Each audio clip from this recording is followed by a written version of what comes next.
SPNation Season 2. I'm your host, Arlo De Jesus, and joining me tonight are two big names in the sports world. First, we have Dino Lee. Hi, Dino. Good Hello. evening. Hello, Kamusta? Okay naman. Nafe-feel ko na. Parang nafe-feel ko na yung yung Christmas rush. Oo Sarap. nga. Ay, yung Christmas holidays, like to get to rest lang.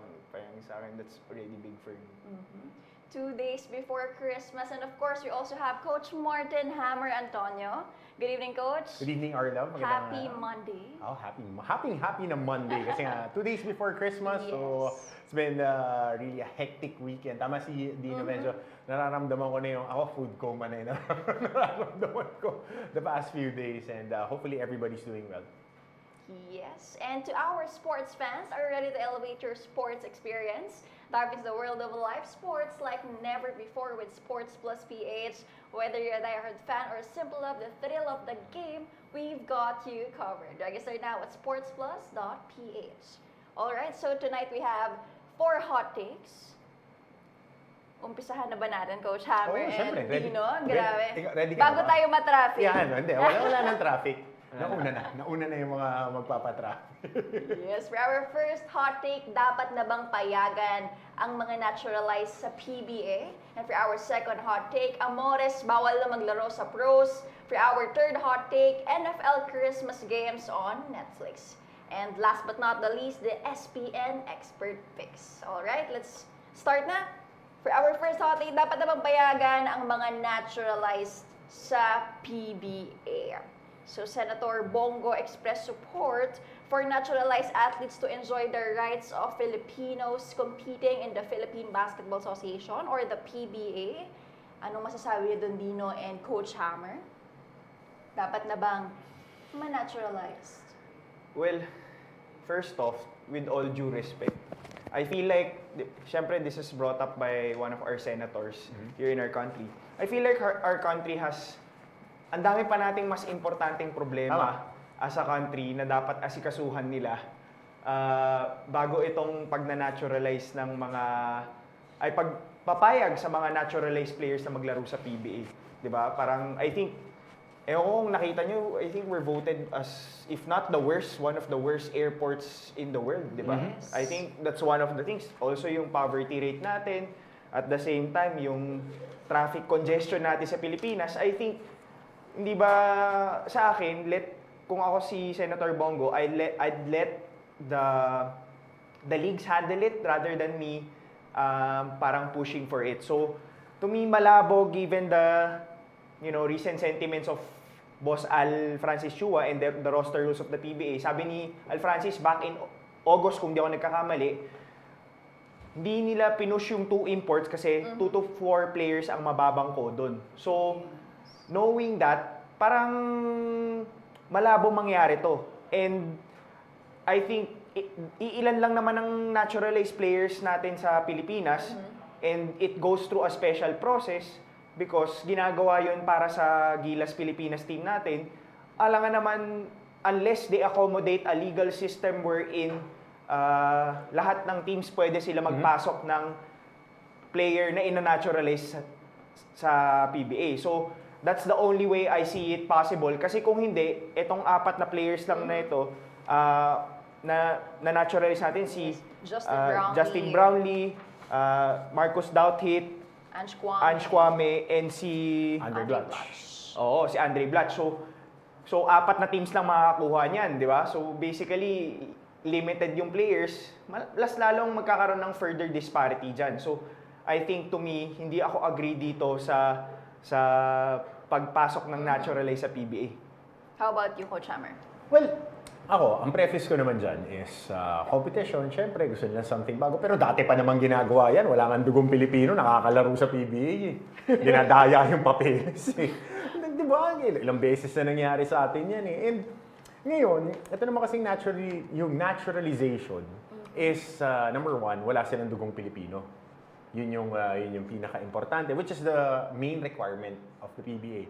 We could remember that a handful of players, Jeff Flowers, si Alex Compton, mga pinanganak sa Pilipinas through foreigner parents. Chris Clay, prod guy, tama ba? Chris Clay din, ganun yung Ganun yung situation. So, tatlong mabibigat na players, and to a point, si Chris Clay naging import pa ng Santa Lucia ba? Tama ba ako? Santa Lucia. Naglaro pa siya doon for some time in the Commissioner's Cup in the early 2000s para lang makalaro sa PBA. So, if they would allow naturalized players, it's parang hindi para dun yun eh. Hindi sila ni-naturalize for that. And these guys are mercenaries. They've been naturalized to serve in the national team. And parang sobrang privilege naman pagpapalaruin mo pa siya dun sa local league. Pero, babalikan ko, maraming ang mga player na wala namang dugong Pilipino na bigla na lang nagkapapeles na naglalaro sa PBA. Pero that's a different subject for a different day. Sa bagay, yun nga talaga. No? Well, they have, ano yan eh, choice naman yan ng liga eh. Oh. How they want to... House rules. How they want to run their league. It's just that for me, given na limited lang yung naturalized players ng Pilipinas ngayon, and the fact na 12 yung team sa PBA, syempre, magiging favorable dun sa mga teams na merong naturalized players. Tsaka how will they approach the setup? Papadraft ba nila itong mga naturalized players or direct recruitment na? Kasi kung direct recruitment, obviously, mapupunta yan sa mga, the teams that are dominating the PBA right now. True. Which, yung Jeep, di ma-afford yan. I think yung Blackwater, malabo rin yan. So, parang sa akin, it further, di ba, tinatalo na nga, the bottom dwelling teams tong Blackwater at Jeep. Pag direct recruitment yan, si Justin Brownlee na sa Ginebra sa Philippine Cup, tapos pag sa commissioner at governors, may import pa sila. It furthers the gap between the Colombian Jeep, Blackwater, and yung mga bottom dwelling teams compared dito sa mga MVP as SMC teams. So to me, kung gagawin man to, kailangan pag-isipan siya. And if we were to compare it with other Asian leagues, si B-League, they actually allow one naturalized Japanese citizen sa bawat team nila. And at the same time, foreign citizens who were either born or raised in Japan and graduated from Japanese elementary and junior high school will not be treated as a foreign player. So, treated as a local.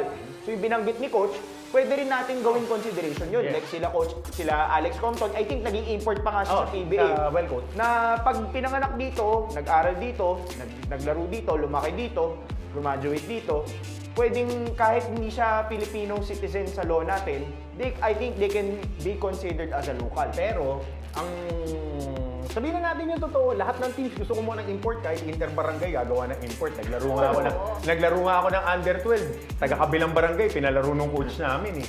So, lukuhan na yan pagka ganyan. Ako, honest lang ako, taga-kabilang barangay, pinasinabi, hiwalay yung parents, nakatira daw siya dun sa bahay ng tatay niya, tapos, yung bahay pala, nakatira siya dun sa nanay niya, which is sa kabilang barangay. Pero pinalaro sa amin. This was 1998, first league ko. So, yun pa lang, grade 4? Nung nakita ko yun, parang, okay. So, kung sa pinaka-micro, ito mosquito na liga na lang to. Yung mga batang... Nadadaya pa. Oo, nadadaya. Paano pa pagka i-allow mo yan sa Pro League? Siyempre, gagawa ng paraan yan na makakuha ng, kahit sa Jupiter, baka pati sa Mars, Filipino-Martian, na 7-footer, magagawa ng paraan yan, magiging Filipino yan. Kung gusto, gagawa ng paraan. Pero liga nila yan. Liga yan ng PBA. Ako, I'm a fan of the PBA. If they allow this, so be it. Lahat ng teams mag-adjust. And ito mga to, dadaan pa rin sa Congress para i-naturalize, and then pupunta sa Senate, and then pupunta sa Office of the President. Matrabaho talaga, and magastos. Sinabi nga ni Dino, babalikan natin yung una niyang point, mas maraming pinoproblema dapat yung gobyerno natin. Yung mga nag-early campaign, yung traffic, yung inflation ngayon, maraming kailangang ayusin kesa sa basketball ginagawa nating stopgap para hindi natin tignan yung mga pressing needs talaga. Hindi ako politiko pero yan yung totoo. Pwedeng campaign, campaign... Propaganda Pwede. Or parang mas maging matunog yung pangalan kasi tatakbon sa next elections. Pero for me, hindi talaga ito dapat yung... Kaya naman nagpapaliga yung mga SK chairman eh. Oo, di ba? Pasok yung Mayor's Cup, Governor's Cup.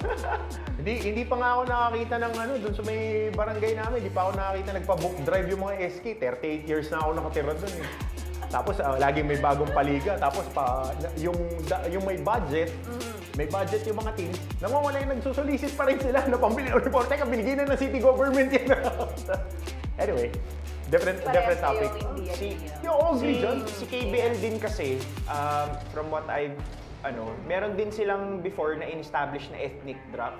Parang for naturalized din. Pero they eventually abolished it kasi it was controversial. Oo, kasi maraming... Pero tapos si KBL, ang domestic players nila, inalign nila sa FIBA. Kung ano yung definition ng FIBA na local. Yun yung domestic players. Which is nila. dapat naman talaga. Kasi FIBA is a governing body of everyone playing basketball in the world that are participating in the Olympics, in international stages. Dapat maging ganun. Kahit nga rules ng mga pro leagues Kasi masyado tayo nag-base sa NBA na may mga house rules, na may mga kung ano-anong pakulo. Pero pag naglaro tayo ng international, kaya nagugulat tayo. But it's a different topic. Naturalized players, it's the jurisdiction of the league. Pero tama yung sinabi ni Dino na pagka may naglaro, case in point, pagka may dumating na foreigner, may mababangko, may hindi mabibigyan ng chance, may mga players na magkakaroon ng stunted growth na pwede sanang umakyat, pero dahil may mas magagaling, yan talaga yung mangyayari. Competition, pero again, it's a jurisdiction of the pro league. Yes. And now let's move on to our second hot take. Alright. Mainit agad yun. Mainit yung parang hindi Pasko yung una nating topic. Second hot take, Amores bawal na maglaro sa pros. So the controversial shooting guard of Northport had his playing Shooting guard na talaga. had his playing license Wala revoked by the GAP. So ano po masasabi niyo doon, Dino and Coach Hammer? Rightfully so. Rightfully so. I've known John since he was in high school. I have a passing relationship with this guy as a player. And lagi naman namin sinasabihan noon that your chances are only finite. But in every action, there's a repercussion. Kung may gagawin kang isang bagay, may pwedeng mangyari rin na consequence.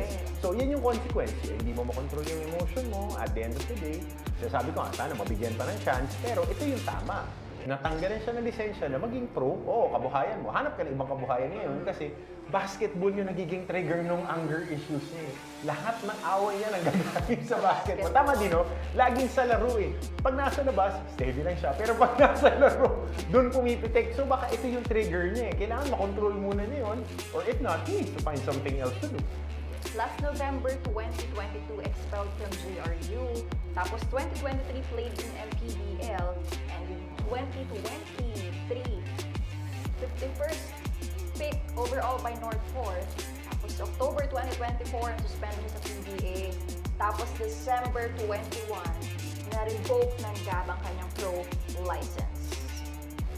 Like I said, a couple of episodes, like a couple of months ago when he got like suspended by the PBA, and when this happened, sabi ko, rarely do you see, or sobrang bihira ka makakita ng 51st pick na Magkakaroon ng 2 taon na kontrata. na after one year, or actually after being drafted na na-sign ka ng team mo mismo. 51st pick ka, that's probably, I think, 4th round.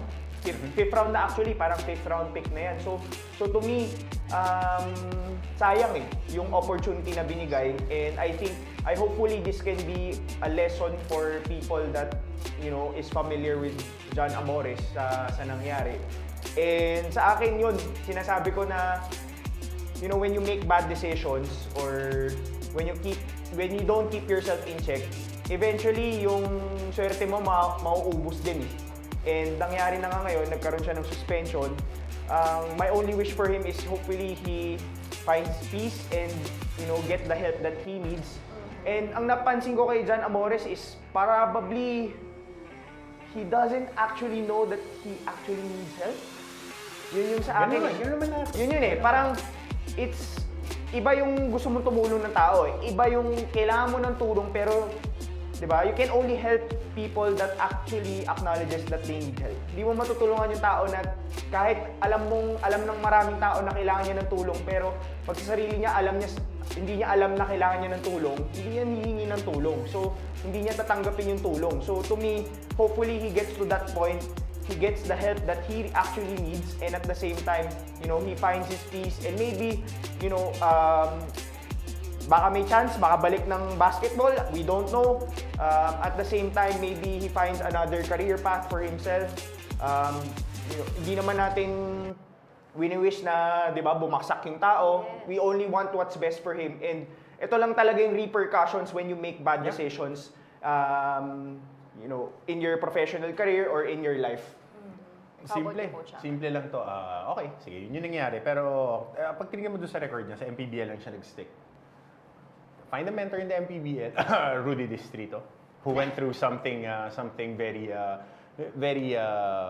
difficult during his tenure. Daddy Rudy, alam mo, love na love kita. Kaya itong mga batang to, ito yung mga dapat na may mentor mo. Kasi if you hear the story of Rudy Distrito and the way that he coped with the things that he has done, which was highly publicized abroad. And then when he got here, he maximized the second chance that he got in the MPBL. So, yan yung mga success stories na ganyan. Kasi si Daddy Rudes, grabe rin yung temper. And if he finds, kung hindi ka makahanap ng tulong, find a mentor that can actually give, yung re-respetuhin mo. Para kang mako-coachan. Kasi mahirap kung mag-coachan yung bata kung hindi ka nire-respeto. And especially John, if this reaches... What better way is having someone that went through it. No. John, you know my number ko, connect na kita kay Daddy Rudy, nakikita mo yun sa MPBL, he's head of security now, the peacemaker na ngayon dito this trophy. So, if he would be a good hang for you, and hopefully he gets an opportunity and he gets that license, pero kung hindi, he finds another avenue to provide for his family. Kasi basketball yung trigger niya. Basketball. Gusto nilang hanap buhay niya. Hindi, lahat ng away niya galing sa basketball eh. Baka hindi siya dapat nagba-basketball. Di ba? Yun lang yun eh. Iwas po sa ka na lang. Magsisisi, pero hindi pa huli ang lahat. Di ba, Juan? Hanggat Ako, I believe, parang hindi mo na mababalik yung nakaraan. Kung ano man nagawa mo, kung nakasaktan ka, nakasakit ka. Lalim Hugot, Dino, hugot. Hindi. Totoo naman parang kung may nagawa ka, That's life. kahit humingi ka ng patawad, choice na ng tao Yeah. kung papatawarin ka niya or hindi. So, sa akin, with John Amores, there's nowhere to go but up Diba? He may have his license suspended na prevents him from playing professional basketball, prevents him from earning money from basketball. Nakikita ko dito is how do you make your life better from here on out? Yun lang. How do you bounce back from this? Kasi wala na, hindi mo na babalik Hindi mo na mababalik yung mga yung mga pagkakamali na nagawa natin. But hopefully we can learn from that and be better human beings. And mabigyan tayo ulit ng chance. And ako naniniwala ako na maybe people deserve a second chance. Pero he needs to go through the right process. You need to grow as a person and kasi para kang binigyan ng kotse, ulit mong binangga talaga tatanggalan ka ng lisensya at tatanggalin yung kotse sa'yo. Pero we're rooting for you and we're praying for your growth. Sure yan. Bilang mga kuya, yan yung gusto na naman namin. Hindi pa huli ang lahat. Oo. Alright. Tatahimik po ang lahat. Medyo parang May dumaan. Alright, let's move on to our next topic. Yung masaya naman. Ito masaya to. Masaya kaming dalawa dito eh. NFL Christmas games on Netflix. Kasama yung Dino and Coach Hammer. What I like about, sa akin, this is the first time we're talking about American football. Yeah. I know hindi siya ganun kasikat dito sa Pilipinas kasi obviously we have basketball, volleyball, may boxing din tayo, may gymnastics, may billiards. Pero this is, parang rare ka makakahanap ng tao sa Pilipinas na... Madami na rin. Madami na rin na nanonood dahil marami na. Pero maliit din yung community. Maliit na yung community compared sa basketball. Oo. And sa akin, Niche I think this is the first time na magkakaroon ng chance sa mga Pilipino na makanood ng NFL kasi alam naman natin mga Pinoy mahilig manood ng Netflix di ba? So sa akin dahil subscriber ka ng Netflix, may chance ka makanood ng NFL games dito sa Pilipinas, di ba? So I think with the initiative of the NFL, the past couple of years, they've been playing international games. I think this season they've played 5 games. Next year they're playing 8 games. They're planning to play 8 games internationally. And at the same time, I think 5 years down the road, they're looking at themselves playing 16, 18 international games na hindi lang puro sa US lang nilalaro. So, nakikita ko dito yung American football or the NFL itself, which is the Professional American Football League sa US, they're trying to not just grow the league within the States, but they're trying to grow it globally. Sakto sasabay yung LA 2028 Olympics wherein the flag football will be there as well. So tingin ko, in the coming 5 to 10 years, American football will be probably a more talked about sport. Not probably number one here, pero a more talked about sport. So this is good for the game. And one of the teams that is playing here is actually yung Kansas City Chiefs. Na kung saan naglalaro si Travis Kelce. And alam ng mga Swifties yan na si Travis Kelce is yung boyfriend. Na ako ng kasi Christmas. So, niready ko si- talaga to kasi happy ako dahil may Si NFL Travis na. Kelce is the boyfriend of Taylor Swift. So I think malaking opportunity to na makanood ang mga fans ni Taylor Swift ng NFL kasi malaking hatak si Taylor Swift since last season. Laking bagay Nangyari siya. na yan ngayon lang sa mga bagets, ginawa na ni Tom Brady yan. Ginawa na ni Tom Giselle Brady Bündchen? yan. Giselle Bündchen. Patrick Mahomes is Iba yung Taylor Swift. Iba yung Taylor Swift kesa kay Giselle. Nangyari na yan. Madonna nga dati. Ibang quarterback na lang. Pero early na. Nangyari na yan. Athletes eh. Dahil nag-Christmas ako kasi happy ako dahil ito nga, Christmas games will be played on Netflix and it's a niche market ang football. Ito po yung totoo. Yung football kasi gusto natin gawing mainstream pero hindi po lahat pwede maglaro ng football. Flag football pwede. Pero yung tackle football pag nakita nyo, this is a very amazing sport. Personally, I think this is the best team sport. Kasi everybody needs to function, everybody has a responsibility. You can't take place off. Exactly. And ang ako lagi ko sinasabi ito pag may training kami, pag hindi ka nag-training, hindi ka nag-prepare, exposed ka. Wala kang excuse kasi mamamain ka. Yun yung sa akin. Kasi I played, I'm not as active now because I need to save my body for different responsibilities. But again, meron tayong mga Pilipino na naglalaro. Kansas, Nico Remigio is a Phil-Am who's kick returner, punt returner for the Kansas Bynum, City. di ba? Cam Bynum, who is very close to the Minnesota Vikings. Filipino community right now. They're building up the flag football program. Hopefully, we qualify for the LA Olympics. He plays safety for Vikings. Si Cam Bynum is a secondary player. Yosivas is a wide receiver for The Bengals. The Bengals. So he got a touchdown earlier. Josh Jacobs din ata. Yes, parang- Josh Jacobs is Running back. Filipino, running back for the Green Bay Packers. So we have a handful of Filipinos who are right now playing in the NFL. Mga Phil-Am na nandoon. So meron tayong direct may connection tayo. May lineage. meron tayong mga teams na pwede nating i-cheer. Ngayon nga si Cam has been really Setting up camps. Setting up camps. Cam Breezy has been volume 2 ba? Dags, dapat makwento mo sa amin dito sa SPNation. Set up flag football camps kasi flag football is more accessible for everyone. It's a different type of football, hindi siya tackle. So it's just pulling flags on the side, it's running around. It's Less more of physical. Yes, it's physical but it's more of a speed game. Less contact pala. Less contact. Less collision. Less collision. Kasi yun yung masarap sa football, yung collision. Lalo na kanina, nanonood ako nagre-review ako, pinanood ko yung game ng Philadelphia sa Washington, yung pag bumablock, kasi position ko maraming blocking sa catching. Pag nag-helmet sa helmet, tinawagan ko yung asawa ko, sabi ko, nami-miss ko na. Ano ko ba? Offensive tackle? Tight end ako Tight end. ako So, parehas kami ng position ni Travis Kelce, mas pogi lang siya. So, find the clips in Wolves sa football sa Facebook. Hanapin nyo lang si Coach Hammer. Baka sabihin nyo, kinukuking ko kayo. Hindi po tayo Totoo po yun. Pero again, this is good for the Filipino consumers. Dahil number one product ko sa States, ang Number one American sport. football. It's the number one sport there. It's the most talked about thing. Meron tayong mga Pinoy na naglalaro and there are other kids in the pipeline na nasa college levels ngayon. Kung ano tayo sa Gilas, ganun yung mga American sa pre. Alam mo NFL. alam mo yung bata, si Andrew Yap, yung nasa junior MPBL. Kasi kaibigan ko yung tatay, dapat hindi nagbabasketball yun 6'8", 320 pounds, left tackle, padala mo sa Ohio State, boom, instant millionaire.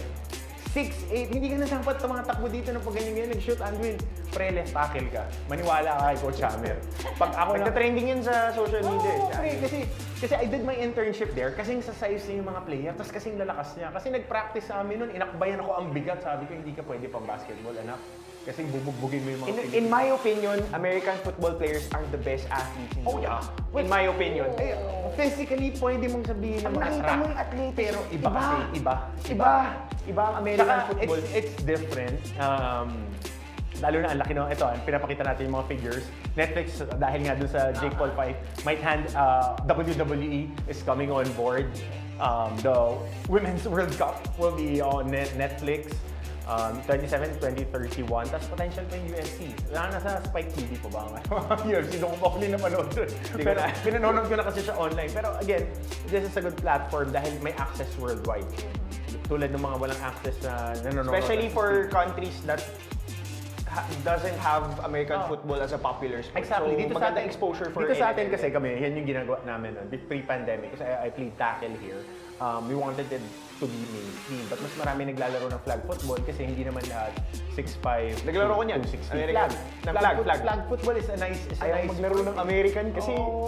kita mo naman katawan ko compared kay Coach Haber, di ba? Hindi. Baka balibagin lang ako. Pero nun. laging merong, there's always a spot for players, different types of players. And hopefully, the Filipinos will be more exposed to this dahil yung LA Olympics is really something. Dahil ang Japan is the #1 Asian country when it comes to tackle football. 50 o 60 years sila ng age sa atin. Korea is playing tackle football. Kaya may Ice Shield 21, yung anime. Yung karamihan ng mga teammates ko, yun yung kinagisnan. Kaya sila nag-doing football. Yung running back namin, kaya number 21, Ice Shield 21. So, going back to the topic, it's a new sport. Kung meron kayong mga time, there are trainings in UP, there are trainings in NU Calamba. Marami. May club teams. May mga club teams yun. Oo, there is training in Rizal Memorial. I think yesterday sila Dags, yung Huskies flag football, trained there. So, if you guys want to try it, just find them on Facebook dahil it's a gateway papasok dito kasi this is the most fun sport.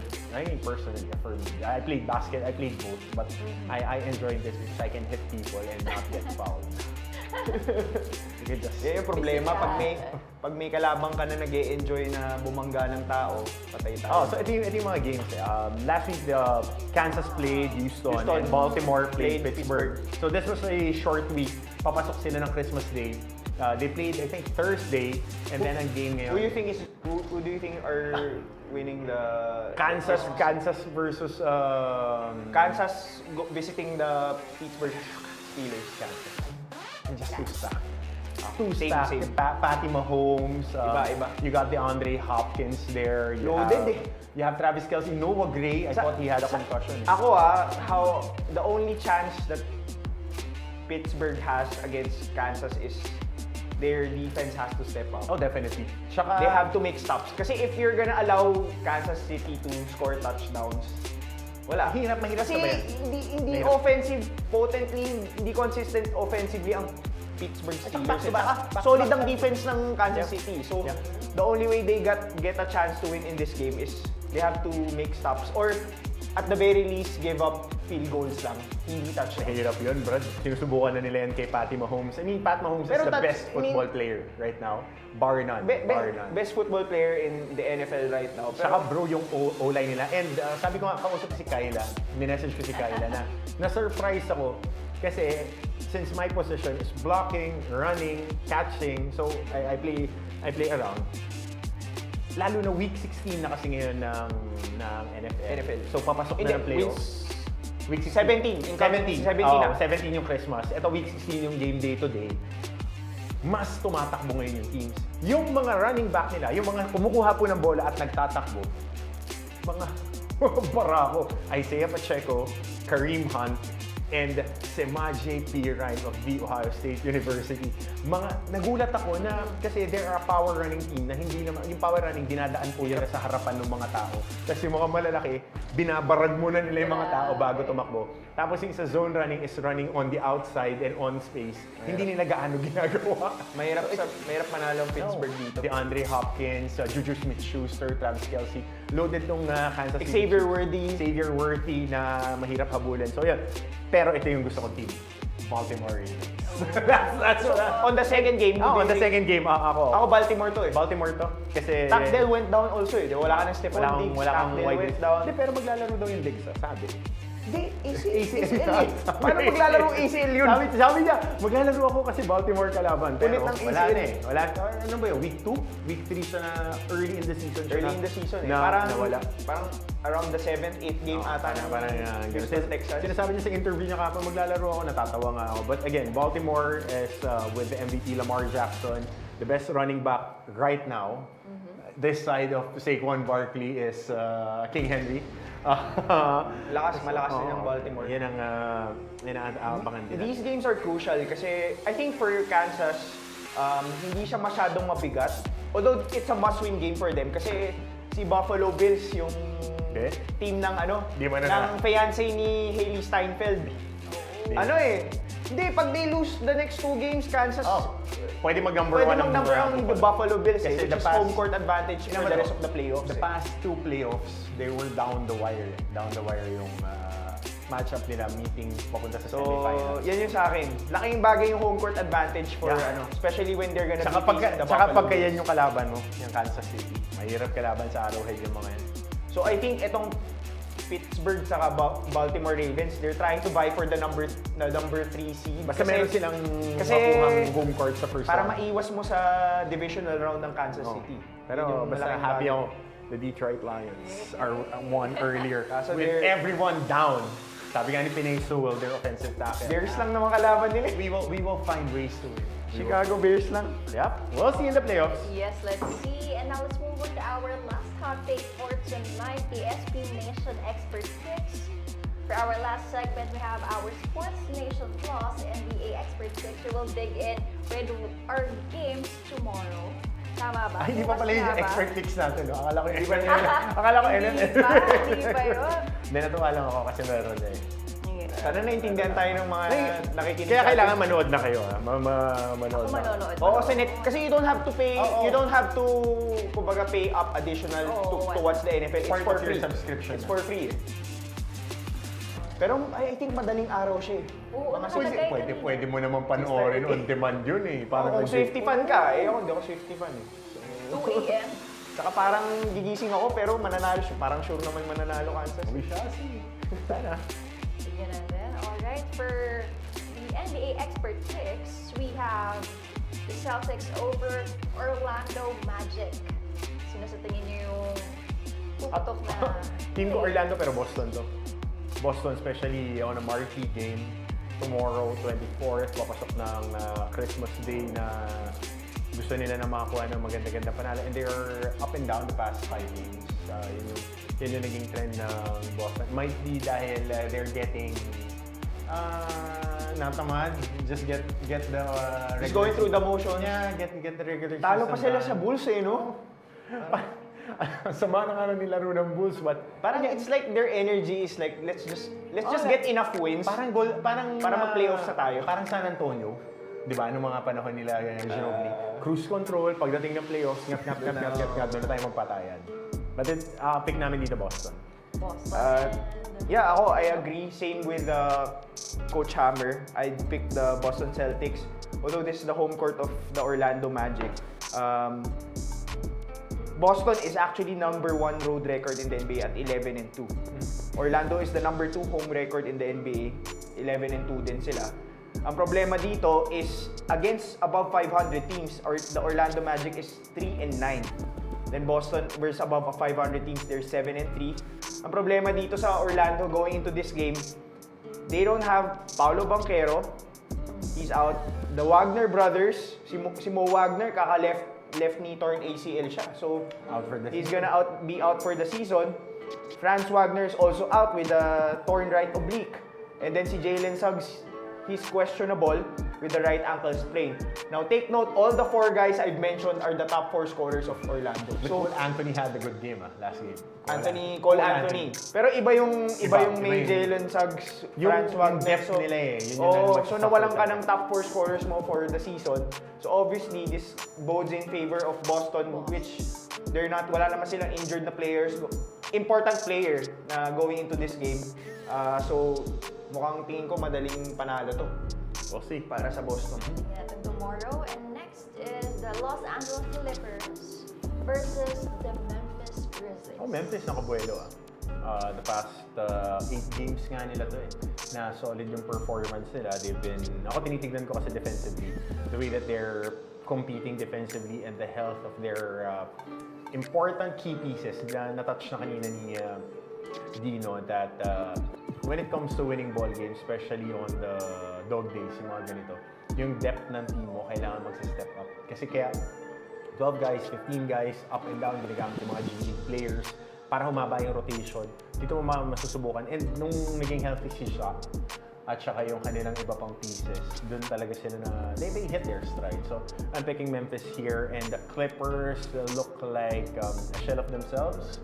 Might need Kawhi Leonard, but might not need Kawhi this year because he'll be showing up next year. We'll never know. How about you, Dino? Same din ako, Memphis. Home court, at home they're the number 4. Number 4 home record in the NBA at 13-3. The Clippers on the road is 6-7. The last 7 games, nabanggit nga ni Coach Hammer, Memphis is 6-1. So medyo maganda-ganda yung pinapakita nila the past 7 games. Natalo sabay biglang nag-run, Oo, diba? diba? Tapos, when you look at the team stats, Memphis, they're good offensively and defensively. Their offensive rating, they're number 4 in the league. Defensive rating, they're number 4 in the league as well. Clippers, defensively, they're number 6, but offensively, they're number 20 in the league. If you have Powell leading you in scoring in the past, 6-7 games, para 3 games, si Myron Powell is their leading scorer. So, that says something about the way that you're running your things. Apart, obviously, Kawhi hasn't played a single game for the Clippers. Pa-picture lang sa National League. Tapos, Gigi Jackson hasn't played for Memphis. So, yun yung mabigat. Wala ka pang Gigi Jackson, di pa naglalaro this season. And then, at the same time, Marcus Smart is out for this game. So, pero Memphis has enough to win this game easily. The way they've been playing this season, this is gonna be might be a tight game, but I think Grizzlies will pull off a W. Nila to. Tambakan ba to? Tambakan to. Tingin ko tatambakan na ng Memphis. The Clippers is a quality team. Quality team, pero pag na home court, tapos holiday game. Pero versus 500 teams, they've won, 7 out of the 19 games they played against above 500. That's a good record when you're playing yung mga quality teams. Marami na silang nilaro, 19 games na nilaro ng Clippers, so they're used to going up against quality teams.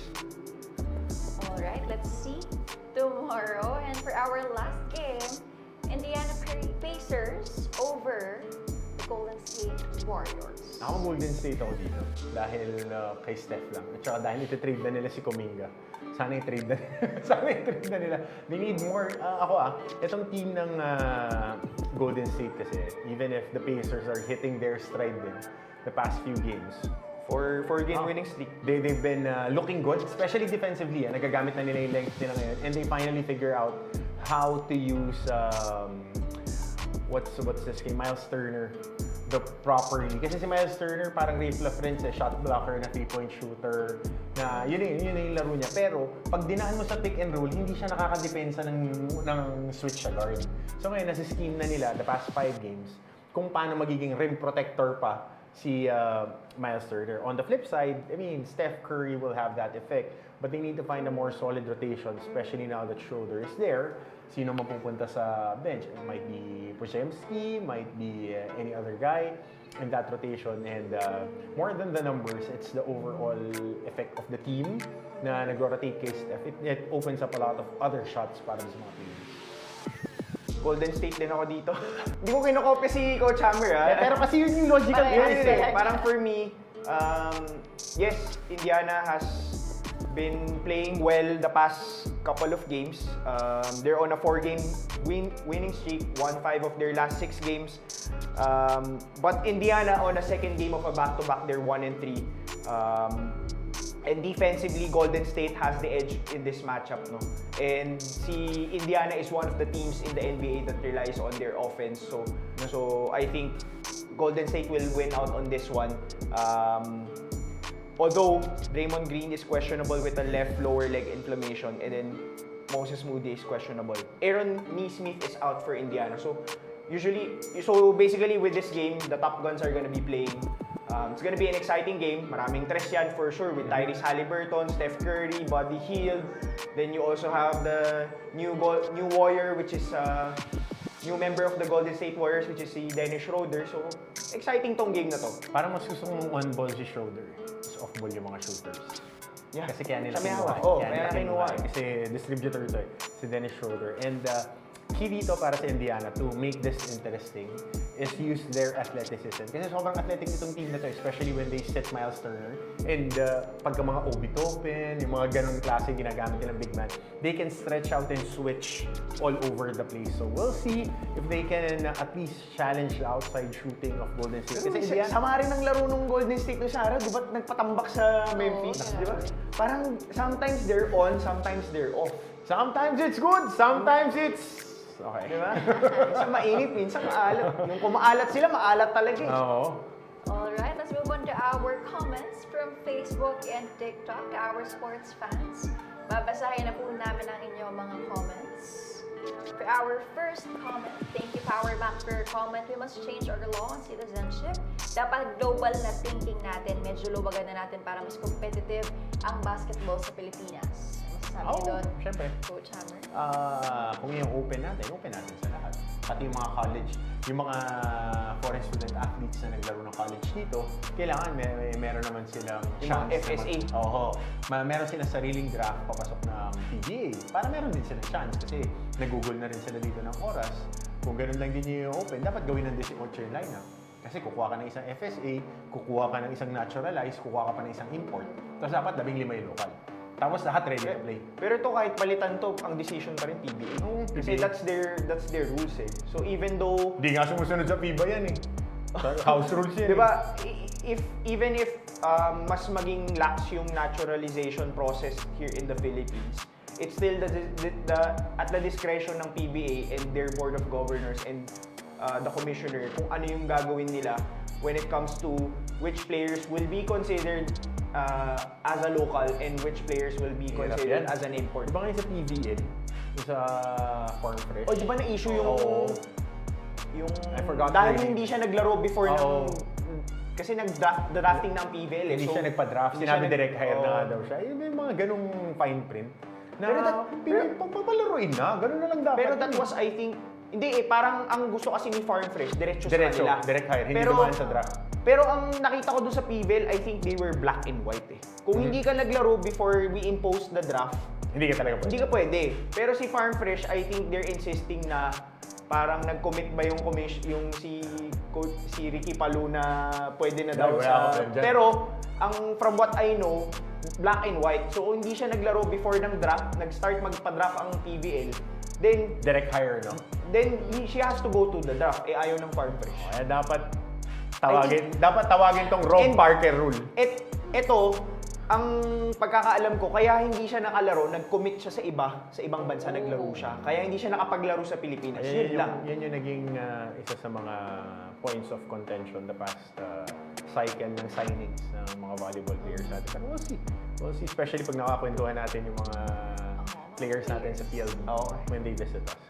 Abangan natin yan. And for our next comment, thank you Double T of Manila. Naway maging aral ito sa lahat ng players at athletes. Dapat ipacheck niyang si Amores may kalakasan yung sa tip niya. Ano sabi doon dito sa drama? Ako din, malakas eh. Buti na lang, check ako ng asawa ko. Pero, ganun eh, repercussions. I think at this day and age talagang mas nagkaroon tayo ng awareness when it comes to mental health Yes. as compared to decades ago. Yeah. And di ba recently may namatay ng yung former NBA player si Giannis Giannis. Tillman. Oo, di ba ang sabi suicide daw. Di ba tumalon daw sa hotel niya. So parang sa akin I think if parang great awareness for a lot of people, especially sa mga tao na sa sports, na we have to check on our mental health and yung decisions natin. Kasi sometimes akala natin tama pa yung ginagawa natin pero nawawala na tayo sa landas. Di ba? Ang pinaka-simpleng sagot dyan, tinuro sa akin ng my late grandfather, read your Bible, pray every day. Yun lang yan. Pagka si Jesus na sa buhay mo, Tsaka, dasal ka. importante kung sino yung nakapalibot Oo. sa'yo. Your environment talaga. Si kanino ka humingi ng advice?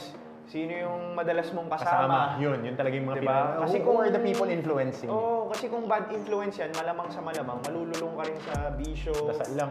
Oo, di ba? Kailangan mo magdasal. Mahirap magdasal, pero kailangan mamili ka. kailangan. Tama yung pagpili mo ng kaibigan. Tsaka ng Talaga. life partner, di ba? Our love. Tama. Okay. Let's move on to our next comment.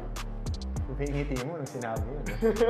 Thank you, JM Farinas, for your comment. Speaking of NFL, I see Coach Hammer wearing a I hope! Lions cap. May chance ba sila mag-champion? Oo, Hashtag fly, Eagles Oo, fly. pag hindi na-concuss tulad ng quarterback niya, JM, yung yung QB namin. I mean, Detroit is a very good story. I'm a big fan of Coach Dan Campbell. Well-coached team. A well-coached team. They're a tough team. And this is one front office that I followed, the way that they draft. Hindi sila, para itong mga nagre-recruit, hindi sila nagre-recruit ng magaling lang na, pag tinignan mo, magaling. Mga player talaga yung kinukuha nila. They drafted a linebacker, which is kumbaga sa presyuhan, mababa ang presyo, pero binili nila ng maaga, which was Jack Campbell, the best athlete and one of the better linebackers right now. They picked a running back. Ang pinakamababa ang sweldo, running back, they picked an injured one in Jameer Gibbs. No, galing yun. Oo, ang galing. Pero kasi football player, yun yung mga David kinukuha nila. And I hope Detroit wins dahil natalo ang Red Lions. Sana yung Ako- Detroit Lions naman manalo. But it would be a tough task. They are tied at number 2 ngayon, ano? Ang dami nilang injured eh. David Montgomery. Oo, Montgomery, punit yung punit tuhod. ACL. Yung kanilang best pass rusher, Eden Hutchinson, is injured. Out for the season Out din. for the season. Torn na labrum. Some of their O-line, yung Sa akin, mahirap, pero ganun yun eh. Ganun yung NFL eh. Sa akin, ano ngayon, parang I think it's harder for them to win knowing those players are down for them. Ang Dapat wish ko they need to find ako, ways to win. gusto ko lang hindi mag-champion yung Kansas City. Kahit sino Oh, team yung mga mag-champion. Swifties, Okay magagalit lang. sa'yo. Okay lang. Hindi, wala naman tayo sa Taylorship sa akin lang. Okay na yung back-to-back. Huwag na sila Hirap. mag-3-peat. Oo, kasi Tom Brady yun eh. Patriots fan ako, kaya UNC fan ako, Bill Diba? Belichick Sa akin lang, believer ako. sa akin, hopefully mag-step up si Josh Allen. Oh, yun Josh Allen. yun talaga yung yung Yun makakalaban nila ng mabigat. Mabigat tingin eh. ko. Alright, let's see. And for our next comment. Thank you, Kyla. Yan ang number Let's go 1 fan Chiefs. dito. Sabi ko sa'yo, let's go Chiefs eh. Sabi ko nga kay Kyla, kasi when you're recruiting, you got superstars and then you got building Masyadong blocks. malakas yung Blue chip. Offensively, they have the best quarterback. They have arguably one of the best offensive weapons in Travis Kelce. They have name players in DeAndre Hopkins, Nuke Hopkins is one of this generation's best wide receiver. They have Xavier Worthy, the fastest guy in the recent draft. Dun sa takbuhan nila, yung Sa combine, sa draft yung combine. from baseline sa basketball hanggang sa kabilang free throw line, siya yung pinakamabilis. Ganun siya yung sa lahat na Mabilis, nagpa-draft in 200 people. He recorded the fastest sprint time in recorded history. So yan, nakuha nila yan. And then, sa opensa, yun yung nakikita natin. Pero sabi nga ni Kai, nung nakausap ko siya, it's the defense. I reviewed. Oo nga, no? George Karlaftis, Chris Jones. who is one of arguably the McDuffie, best. si McDuff. Trent McDuffie was the best CB, cornerback. And Nick Bolton, who is an underrated middle linebacker that makes the things go. And they have two of the Tapos best defensive minds. coordinator Oo, nila, si si Steve Spagnuolo. Spagnuolo and Andy Andy Reid, their head coach. So, ang hirap talunin, kaya back-to-back champions tong team na to. At ito yung paborito kong posisyon, the offensive line. Wag yung anak ko gusto ko maging offensive lineman kasi they have the strongest offensive line right now, this side of the Philadelphia Eagles. Silang dalawa yung magkatapat eh. Name brand players, Trey Smith, Creed Humphrey. I-enumerate ko lang po, pero pag tinignan nyo, pag nanood na kayo sa Netflix, sila yung mga big boys sa harap na every time parang nag-aakapan pero nag-ahampasan ng ulo. But the one guy that keeps the ball rolling on his team Patty is Mahomes. Patrick Patty Mahomes talaga. Mahomes, baby. Like, he's arguably, by the end of his career, talagang mako-consider yan for the whole conversation. Tatlong championships na siya. He is tied at this age 28 with Tom Brady who had 3 championships. But the next act of his career. Kasi yun yung kay Tom Brady, longevity, 20 years, 7 championships. So we'll see kasi mas maagang nakuha ni Patrick Hirap Mahomes. basta pag Patrick Mahomes, Iba hirap eh. kalaban, hirap Ang kalaban. bilis tumakbo, precise bumato. Tsaka yung ang bilis scramble, pag sa Oo. scramble, alam niyang ang dami nang sumusunggab sa kanyang defensive players. He still finds a way to make a play. Gifted. Galing pa mag-baseball. Composure. Grabe yung Galing composure. mag-baseball. Alright, let's move on to our next comment. Meron pa ba tayong comment? Last comment. Thank you, Champion Online Shop, for your comment. Iba talaga magnegosyo ang Netflix. May WWE pa yan. Tsaka sana makuha rin nila NBA para sulit na ang subscription natin, mga brad. Unfortunately, I think with the next media rights agreements that the NBA made, hindi kasama ang Netflix doon. Pero sa Amazon, meron. Amazon Kung Prime. uso ba sa Pilipinas ang Meron naman nag-Amazon. yung Amazon Mhm. Prime, Amazon Prime, Amazon diba? Prime. Prime Video. Pero mas sikat pa rin ang Netflix eh. Nauso kasi si Oo, Jack Netflix Reacher. talaga. Di ba si Jack Reacher yung kanilang... Yung series. Pero Yun yung yung nag-propel sa kanila na maging mas mainstream eh. Oo. So, mas marami na natuwa sa Amazon Prime. Tsaka yung movie ni Michael B. Jordan na special ops siya. So, yung dalawang things sa inyo naging... yun yung naging tipping point. Oh, nakalimutan ko eh. Yo, no remorse! Camera guy, I love you! Pero yun, sa akin hindi yung sa atin may mga Pinoy naman may NBA League Pass naman. Oo, may League Pass naman. Para-paraan din silang ginagawang mga, Ako, nakakanood nga ako lahat ng games ng NFL. May red zone pa nga ako, para-paraan lang. 'di ba? So, yun, wala. Mukhang malabo pa yung Netflix kasi 11 years yung starting 2026 ba? Kasi ito na yung last ng TNT, last cycle na to eh. So, by the 2026 season, 2025-2026 season, nandyan na yung Amazon, pero yung Netflix wala pa. Basta ako. Pero matindi ang Netflix. Basta ako, pre, sulit na sulit. 75 million per game. Brad, sulit na sulit yung akin. Yung Netflix yan, sulit na Isang laro. sulit. Alam bakit? Kasi hindi ako yung nagbabayad yung asawa ko. Siya talaga yan. Sulit na sulit. Oo, sulit na sulit yan. Kasi siya yung mahilig manood ng series eh. Netflix yan. Alright, thank you to our sports fans for your comments. And now, balikan natin yung mga napag-usapan na hot takes a while ago. Brief recap. Dapat na bang payagan ang mga naturalized sa PBA? Depende sa Depende liga. sa liga. Palaruin niyo ulit si Rob Parker. Sa akin, kung iilan lang yan, tapos iilan teams lang makikinabang, lalong lalaki yung parity. So parang I think pointless din. Kasi syempre, you want all the teams competitive. Or, pwede mo silang ilagay dun sa bottom, yung apat sa bottom 4 teams. Pero ang problema dyan, mapupunta lang din naman dun sa mga... Hindi sila pwede i-trade. Yun yung gagawin no trade clause, ganun. Di ba? No trade clause. Gusto mong lumakas. Pwede kayo maglaro. Pero dun sa Si pinakamahina. Stan Hardinger nga, pagkalipat, nag-retire isang conference. Nakita ko pala. Ako nag-walking. Nag-retire na eh. Di ba? Napunta siya dun sa team na yun. Automatic, naparetire na yung tao. So, I think it's the quality of the management din. So, syempre, itong mga players na to, these are like world level players like sila Justin Brownlee. Syempre, pag napunta yan sa, parang, nalaro pa ba ako niyan? And for our second hot take, Amores, bawal na maglaro sa pros. Tama. Reformat, retreat, recalibrate what are your priorities and see what life has to offer. But get some help, get better, and basketball would still be there. Might not be in the pros, might be at a different avenue, might be something to use to tell your story in the future, your story of victory, your testimony, and hopefully things will pan out for you. And really needs to pray, read your Bible, my friend.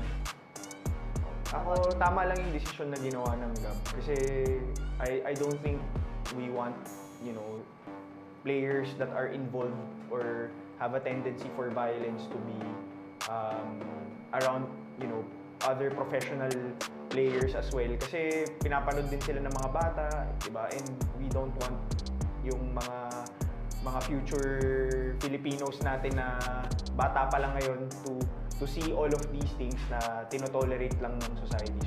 So to me, this is a good decision on the part of Gab. But at the same time, for John Amores, I hope he uses this as a way for him to be better as a human being, a better Filipino citizen. And you never know, di ba?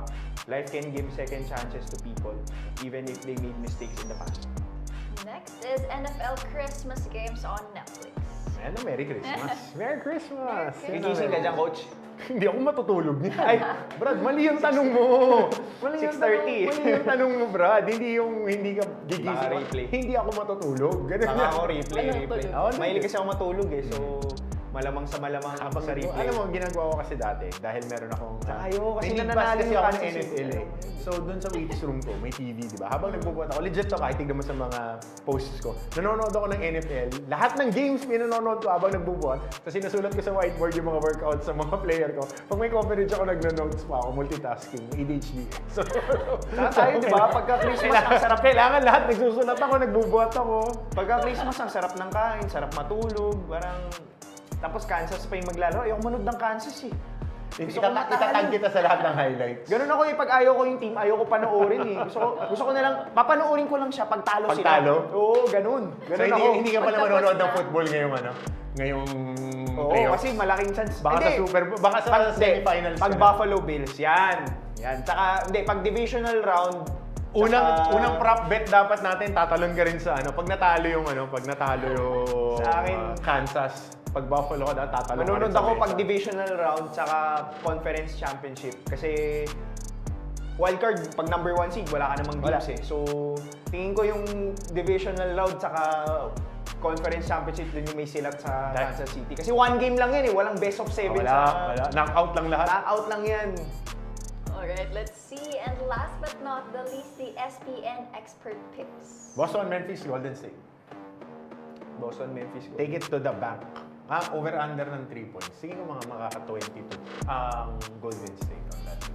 22 3-pointers. Let's see, abangan natin. And to our sports fans, we're ready to elevate your sports experience. Dive into the world of live sports like never before with Sports Plus PH. Whether you're a diehard fan or simple love the thrill of the game, we've got you covered. Register now at sportsplus.ph. Maraming salamat, Dino Lee and Coach Martin Hammer Antonio. Merry Christmas! Thank you so much. Enjoy family time. Happy New Year na rin. Yes, Oo. 2 days before Christmas. Thank you, sports fans, for joining us tonight. And see you in our next episode. Bye, guys! There's a bunch of different things that just like put it all together. Everything has like a different meaning.